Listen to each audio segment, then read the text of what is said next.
La demande désespérée de mon mari a déclenché une tempête de secrets. « Ne va pas à la fête de mon patron », m'a-t-il imploré, les yeux affligés. La raison derrière cet appel m'a complètement déstabilisée, révélant un tissu de mensonges qui menaçait de détruire nos 15 ans de mariage.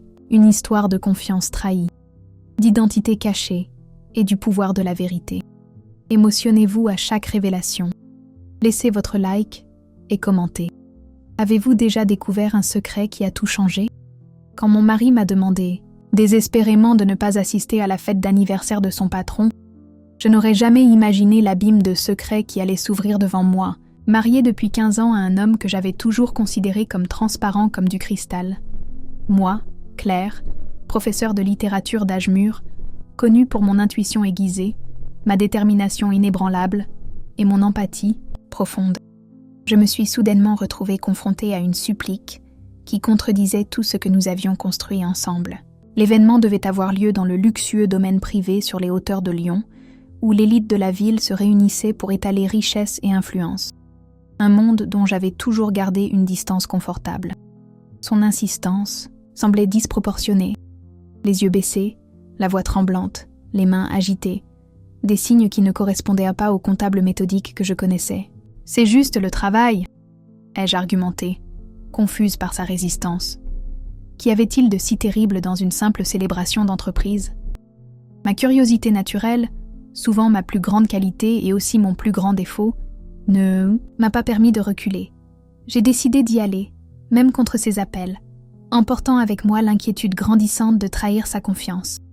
En entrant dans la salle de réception richement décorée, j'ai capté le regard paniqué de mon mari à l'autre bout de la pièce. À ses côtés, l'hôtesse, l'épouse du patron, m'observait avec une familiarité déconcertante. Son sourire n'était pas celui de quelqu'un qui rencontre l'épouse d'un employé pour la première fois. C'est alors que j'ai remarqué, mon portable vibrait sans cesse avec des messages d'un numéro inconnu. « Tu aurais dû écouter ton mari. Maintenant, il est trop tard. » À cet instant, j'ai senti le sol se dérober sous mes pieds. Le manoir, avec ses lustres en cristal et ses tapis persans, sembla tourner autour de moi, tandis que j'essayais de garder mon sang-froid. La maîtresse de maison s'approcha d'un pas calculé, chaque clic de son talon sur le marbre résonnant dans ma confusion. Son parfum coûteux envahit mon espace avant même ses paroles. « Nous rencontrons enfin la fameuse épouse », s'exclama-t-elle à voix haute, son bras enlaçant mes épaules avec une intimité qui me fit frémir. Puis, se penchant pour ce qui semblait être une étreinte cordiale, elle murmura à mon oreille d'une voix douce et venimeuse. Ou devrais-je dire, sœur. Un frisson me parcourut l'échine. Je m'écartai de quelques centimètres, cherchant son visage, étudiant chaque ligne, chaque contour, comme si j'examinais un texte énigmatique. Et ils étaient là, les mêmes yeux en amande, la même forme de sourcils, ce léger tremblement au coin de la bouche quand elle souriait. En tant que professeur de littérature, j'ai toujours cru que je reconnaîtrais une métaphore quand j'en verrais une. Mais je n'avais jamais imaginé en trouver une si cruelle estampillée sur un visage qui était presque le mien. « Je crois qu'il y a une erreur », répondis-je, gardant la voix ferme, tandis que mon esprit fouillait désespérément les souvenirs d'enfance à la recherche de toute mention d'une sœur. Fille unique, élevée par des parents âgés dans une petite ville de province, mon histoire avait toujours semblé simple, linéaire, sans place pour des chapitres cachés.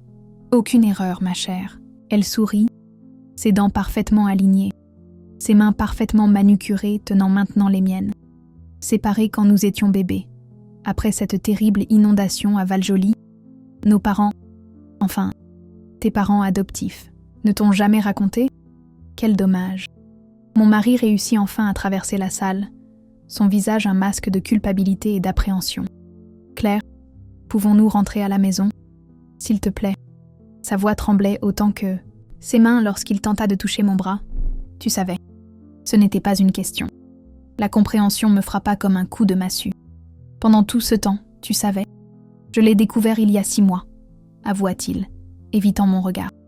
Un test ADN d'entreprise que le patron a encouragé tout le monde à faire. Les résultats sont apparus comme une coïncidence incroyable. Il m'a fait signer un accord de confidentialité, a menacé mon emploi, notre stabilité, un accord de confidentialité sur ma propre vie. Ma voix s'éleva, attirant les regards curieux.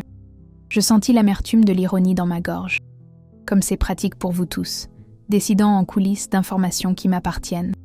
La femme qui prétendait être ma sœur, Hélène, comme je découvris plus tard, qu'elle s'appelait, observait notre affrontement avec la satisfaction de celle qui assiste enfin au point culminant d'une pièce qu'elle a elle-même écrite. Son mari, un homme corpulent avec des bagues à tous les doigts, s'approcha avec des coupes de champagne. « Aux retrouvailles des sœurs du bois », trinqua-t-il en levant sa coupe. Les invités, inconscients du drame réel qui se déroulait, levèrent leur coupe en réponse automatique. Je fixai ces bulles dorées montant dans ma coupe, un tourbillon effervescent comme mes pensées. « Et si je ne veux pas trinquer à ça ?» demandai-je, laissant la coupe intacte sur la table la plus proche. « Et si je préférais porter un toast à l'honnêteté qui a manqué dans toute cette mascarade ?»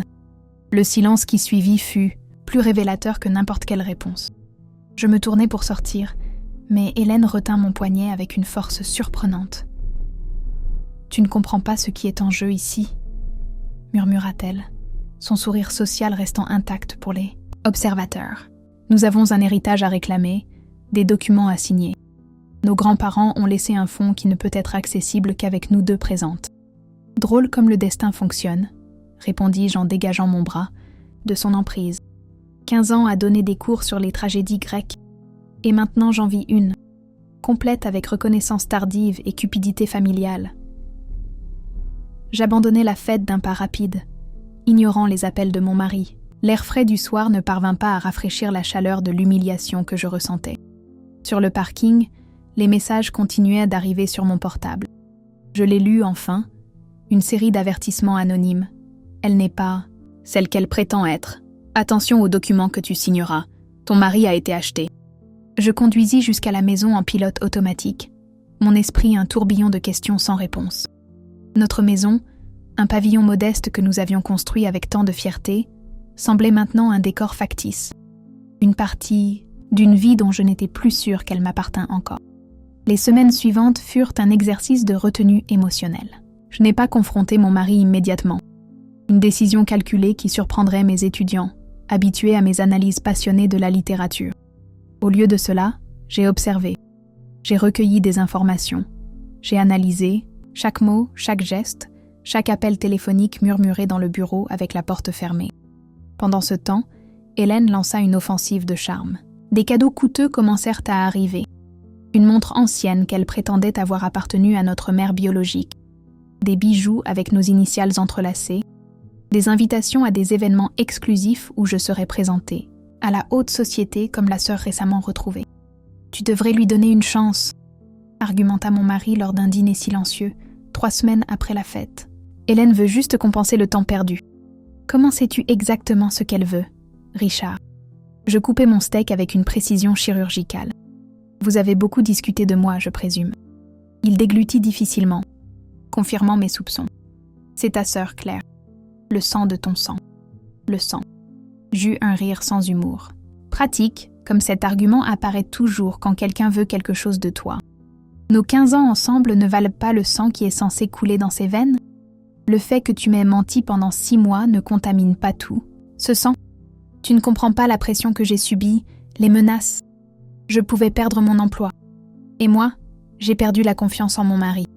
Posant délicatement mes couverts, je continuais. Sais-tu ce que nous enseignons aux étudiants sur les tragédies classiques ? Que le véritable conflit n'est jamais entre le bien et le mal, mais entre 2 impératifs contradictoires. Ta sécurité professionnelle contre mon droit à la vérité. Quel noble choix tu as fait. Richard ne répondit pas. Son silence, un aveu plus honnête que n'importe quelle explication.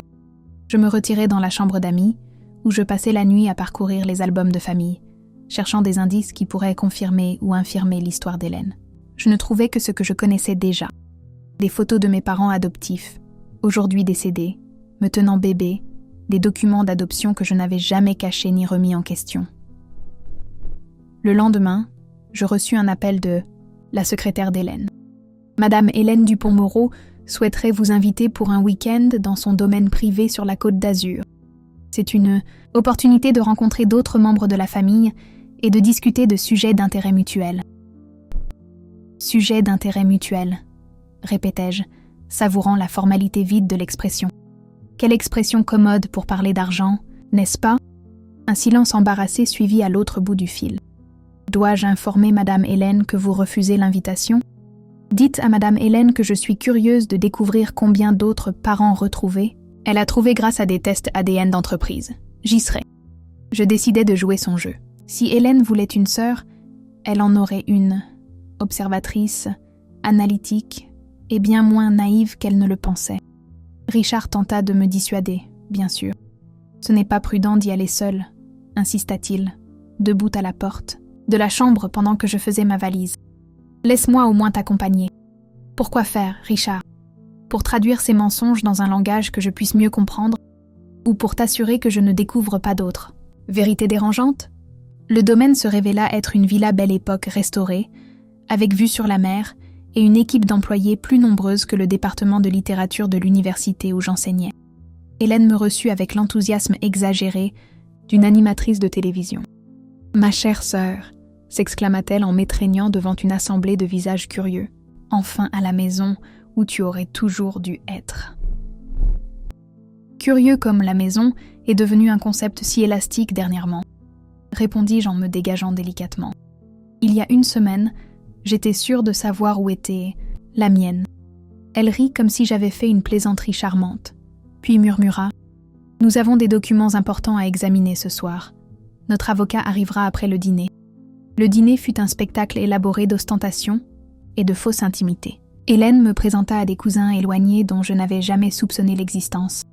Des oncles et tantes qui avaient apparemment toujours regretté mon absence, bien qu'aucun n'ait pris la peine de me chercher au cours des 50 dernières années. À chaque nouvelle présentation, je souriais et ajoutais mentalement à ma liste de questions sans réponse. « Et comment exactement avez-vous confirmé que je fais partie de cette famille ?» demandai-je pendant le dessert, m'adressant à toute la table. Mis à part le test ADN pratique qui a coïncidemment eu lieu dans l'entreprise du mari d'Hélène, un silence gêné tomba sur la table. Une tante à l'allure aristocratique tout sauta. « Les yeux, ma chère. Tu as les yeux des Dubois, inconfondables. » Inconfondable comme le serait un test ADN indépendant, suggérai-je en savourant ma glace à la pistache. Parce que, vous savez, en tant que professeur de littérature, j'ai appris à me méfier des reconnaissances basées uniquement sur des traits physiques. Les tragédies grecques sont pleines de ces méprises. Hélène intervint rapidement. « Ne sois pas absurde, Claire. Personne ne remet en question notre lien. Les documents prouvent tout. » « Quels documents ?» insistai-je. « Parce qu'à ma connaissance, mes documents d'adoption ne mentionnent pas une sœur jumelle perdue dans une inondation. Ils mentionnent seulement une enfant abandonnée à la porte d'un orphelinat. » L'avocat arriva ponctuellement après le café, portant une mallette en cuir qui semblait plus vieille que lui. Dans le bureau privé d'Hélène, il étala des papiers jaunis sur la table en acajou, certificats de naissance, dossiers hospitaliers, documents de l'orphelinat. Comme vous pouvez le voir, mesdames, ces registres confirment que vous avez été séparées après la catastrophe naturelle à Val-Joli. L'acte de naissance original montre la naissance de jumelles. J'examinai attentivement chaque document, des années d'analyse littéraire m'ayant appris à identifier les incohérences dans les textes. Cette signature du directeur de l'orphelinat, pointai-je, elle apparaît avec une orthographe légèrement différente sur chaque document. Et la date sur ce dossier hospitalier, l'hôpital de Val-Joli a été détruit 3 jours avant, selon les reportages de l'époque que j'ai consultés. Hélène pâlit, mais se reprit rapidement. La bureaucratie de l'époque, ma chère. Tu sais comment étaient les registres dans les années 70. L'important est que l'ADN confirme notre lien. Et plus important encore, elle glissa un autre document dans ma direction. C'est que nos grands-parents ont laissé un fonds considérable qui ne peut être accessible qu'avec la signature des 2 petites filles. La somme mentionnée dans le document fit involontairement écarquiller mes yeux. C'était plus d'argent que je n'enverrais en plusieurs vies de salaire. 2 professeurs. Et évidemment, continua Hélène, interprétant ma surprise comme de la convoitise, nous partagerons équitablement, moitié-moitié, sœurs après tout. Évidemment, répétai-je, mon esprit calculant rapidement. Et cette fortune attendait juste toutes ces années.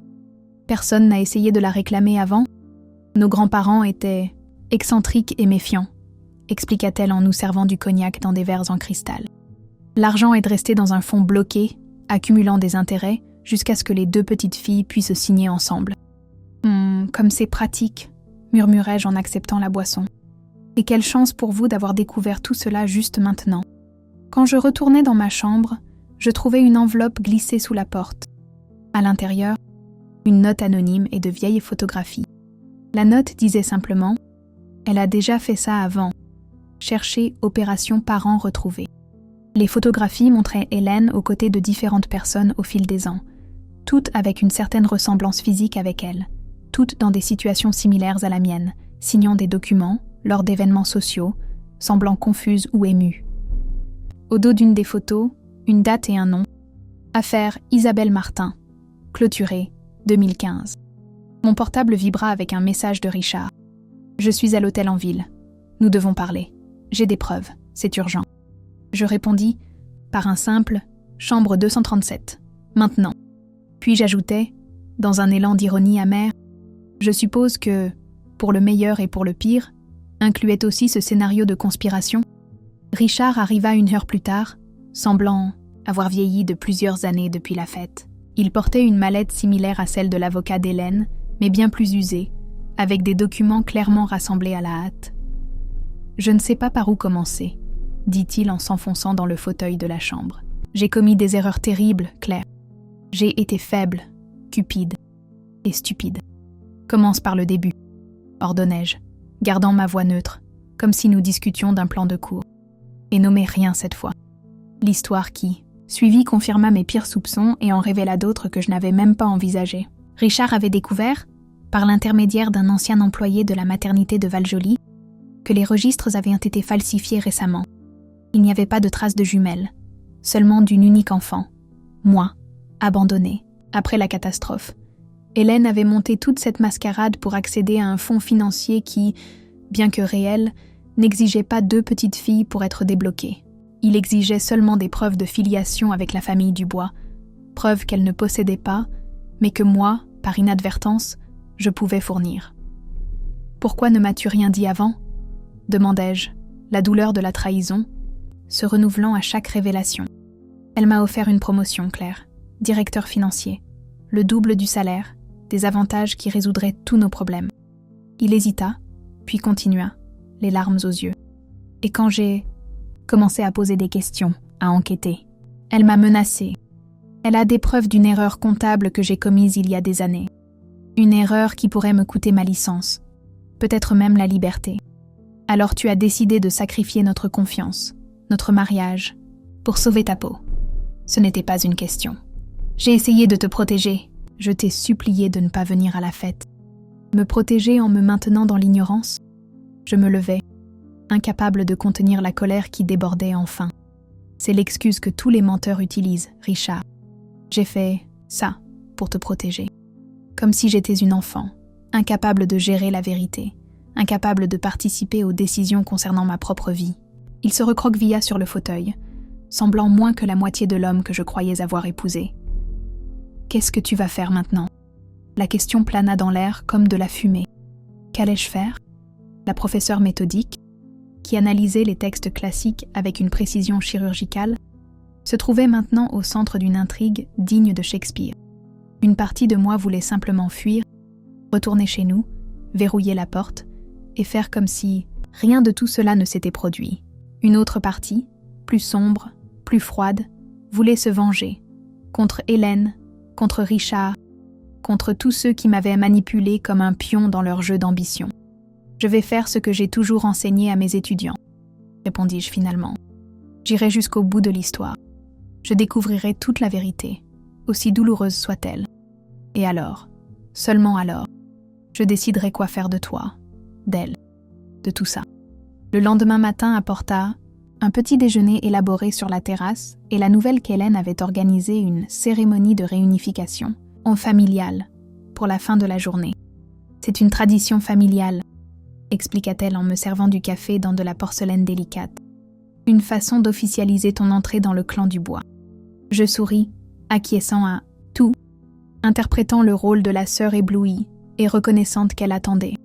Pendant ce temps, Richard, suivant mes instructions par téléphone, contactait chaque personne sur les photographies que j'avais reçues, dressant un tableau complet des opérations d'Hélène. Peu avant la cérémonie, je reçus un paquet livré par un coursier. À l'intérieur, Un album méticuleusement organisé, détaillant 5 autres personnes qui avaient été approchées comme des parents retrouvés, des Dubois, au cours des 10 dernières années. Toutes avaient signé des documents similaires à ceux qui m'avaient été présentés. Toutes étaient décédées dans des accidents tragiques dans l'année suivant les signatures. Parmi les documents, je reconnus l'écriture de Richard sur plusieurs notes et calculs. Son implication était plus profonde et plus ancienne qu'il ne l'avait admis. Il n'était pas seulement un employé soumis au chantage, il était un complice actif, recruté pour identifier des parents potentiels via l'entreprise. La Soma. Cérémonie eut lieu dans le jardin principal, sous un kiosque décoré d'orchidées rares et de bougies parfumées. Environ 30 personnes de la famille étaient présentes, toutes habillées formellement, toutes affichant le même sourire artificiel que je reconnaissais désormais comme la marque de fabrique des associés d'Hélène. Au moment crucial, lorsque l'avocat présenta les documents finaux pour ma signature, je me levai de la chaise désignée et marchai calmement jusqu'au centre du kiosque. La robe en soie qu'Hélène avait insisté pour que je porte bruissait doucement à chacun de mes pas, comme une annonce de mon arrivée sur la scène principale. Avant de signer quoi que ce soit, commençai-je, ma voix projetée comme « Dans mes salles de cours, j'aimerais partager une découverte fascinante. » Je sortis de mon sac l'album reçu plus tôt. Il semble que la famille Dubois soit vraiment prodigieuse pour produire des parents retrouvés. 5 au cours des 10 dernières années, si je ne me trompe pas. Tous, curieusement, décédés peu de temps après avoir réglé leurs affaires financières. Le murmure qui parcourut l'assistance fut comme une vague qui se forme. Hélène se leva brusquement. « Claire, vous êtes confuse. Le stress de ces retrouvailles familiales, clairement... » « Je ne suis pas confuse, Hélène. Je suis enfin Claire, comme mon prénom l'a toujours promis. » Je me tournai vers les invités. L'un de vous s'est-il déjà demandé pourquoi tant de parents apparaissent et disparaissent? Avez-vous vérifié indépendamment les allégations de filiation? L'avocat tenta d'intervenir. « Madame, ce sont des affaires privées qui... » « Privées comme la falsification de documents de l'orphelinat ?» interrompis-je, ma voix tranchante comme un rasoir.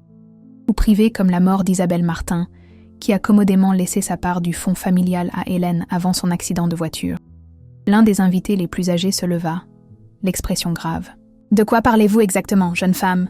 Avant que je puisse répondre, les portes du jardin s'ouvrirent. Une femme simple, d'âge mûr, vêtue de vêtements modestes et sans maquillage, entra accompagnée par Richard et par un homme plus âgé que j'avais reconnu sur les photos comme l'ancien employé de la maternité. « Voici », annonçai-je en désignant la nouvelle arrivante. « Thérèse Martin, ma véritable sœur jumelle, localisée grâce à un test ADN légitime que j'ai effectué secrètement il y a 2 semaines.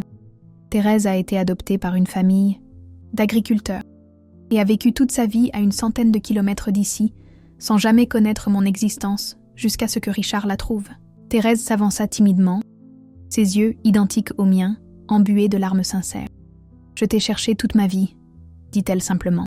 « Nos parents adoptifs ont essayé de te retrouver, mais les dossiers étaient toujours incomplets ou inaccessibles. » L'employé de la maternité fit un pas en avant, tenant des documents originaux et usés. Hélène Dupont-Moreau n'a jamais été une Dubois.